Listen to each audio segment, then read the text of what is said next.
Welcome to Geometric Proofs. Today I'm going to explain things that you're going to need for your proofs that have to do with angles and segments. So to start with, I have several hints for you. Make sure and get these down. This will be something that you want to check back at every time you do a proof. The given is always the first statement, which we've already talked about, and the reason for that is always given. So if you have more than one statement to given, you'll go ahead and put all of that in statement 1, and your reason will always be given. The last statement is always the proof. So whatever it asks for you to prove, that's always going to be your last statement, and that's going to be helpful in these proofs where you just have to fill in the blank. But your reason is never going to be proved. Prove is not a reason. You have to tell me why something's true. Also, if there's a vocabulary word in the given, so for example, midpoint, bisect, angle bisector, things like that, or vertical angles or something, your next reason for these fill-in-the-blank proofs is always going to be definition of whatever that word was. So you just have to pay attention to that and know what your vocabulary is. To figure out each of our reasons, remember with the algebraic ones that we talked about, look at the statement before and see if the statement you're looking for a reason for, if that formula looks or equation looks just like the statement before, it might have just added something in, which would be substitution, or it might have just rearranged it by adding or subtracting or dividing something. And then you also need to get very familiar with your segment addition, angle addition postulates, because a lot of our proofs are going to start out with that. That's how they're going to get an equation. So for an example, segment addition would be AB plus BC equals AC. Or your angle addition, angle ABC plus angle CBD equals angle ABD. There are also two more theorems that you need to get down for a couple of our reasons. Linear pair postulate. So if angle 1 and angle 2 are linear pairs, so if in your given it says angle 1 and 2 are angle 1 and 2 are a linear pair, then your next reason or statement would be angle 1 and 2 are supplementary by linear pair postulate. Please remember, supplementary means they add to equal 180.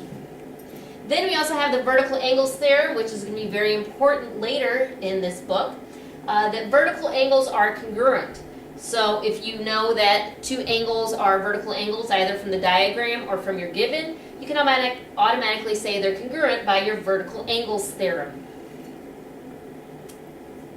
So right here I have a proof.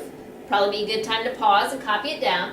But today we're just going to go ahead and fill in our reasons, or some of our statements have been left blank. So we're going to start with the very beginning. You always need to look at, and these are angle symbols, what your given is, so you can look and see what you're trying to prove. So I know angle 2 equals angle 3. So I'm going to go ahead and mark in the diagram because that's going to help me when I look back at this. Angle 2 equals angle 3. And the measure of angle AXD equals the measure of angle AXC. So AXD, so this whole angle, equals AXC, so that whole angle. We want to prove that angle 1 equals angle 4. So we're going to start off with the measure of angle AXC equals measure of angle AXD. That, of course, our first statement is always going to be from the given. But please notice, that was only one part of the given. I also have the measure of angle 2 equals measure of angle 3. So if they didn't put the whole given in the first statement, you can look down through your proof and see where else that was. In this case, it was statement 1, 2, 3, 4, 5. Statement 5, so that reason is also going to be given. So that's a way to fill these out as well.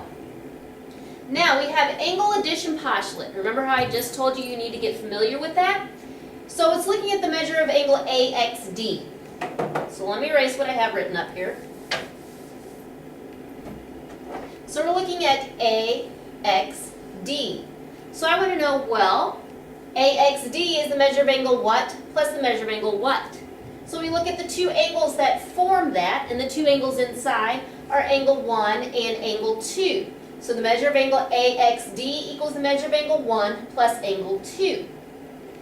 That's your angle addition postulate. So the next one, angle AXC, so let me change colors here. A to X to C is the measure of angle what plus measure of angle what? So again, we look inside there, and inside it I see angle 3 and angle 4. Now this may be one of the first times that you've seen us name angles with numbers, but that is okay. Just as long as the number is close to the vertex, we can also name angles by numbers. Now next one, we went from these two angle addition postulates to angle 1 plus angle 2 equals angle 3 plus angle 4. So if you look at this, angle 1 plus angle 2 was also written in this step. And angle 3 plus angle 4 was also written in this step. So we have, they both equaled AXD and AXC. If you look from the given, those were equal. So our reason is because these two were equal, I replaced angle 1 plus angle 2 with where AXC was. And this is going to be your substitution.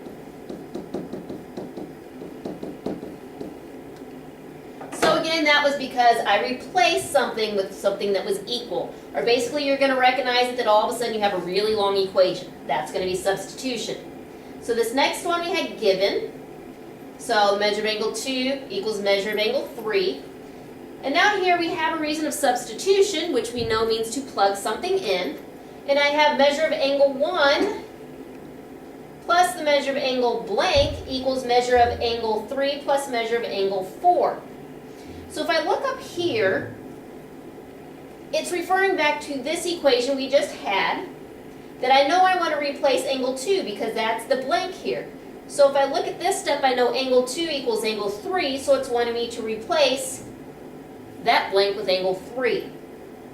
Now from there, if you look at it algebraically, I have both an angle 3 here and angle 3 here, and all of a sudden it's angle 1 equals angle 4. So what we basically did is we took out the measure of angle 3's. We look at, it was added before, so the only way I can take it out is by subtraction. So our reason for the last step is subtraction. Make sure and watch video 2 for our other two proofs.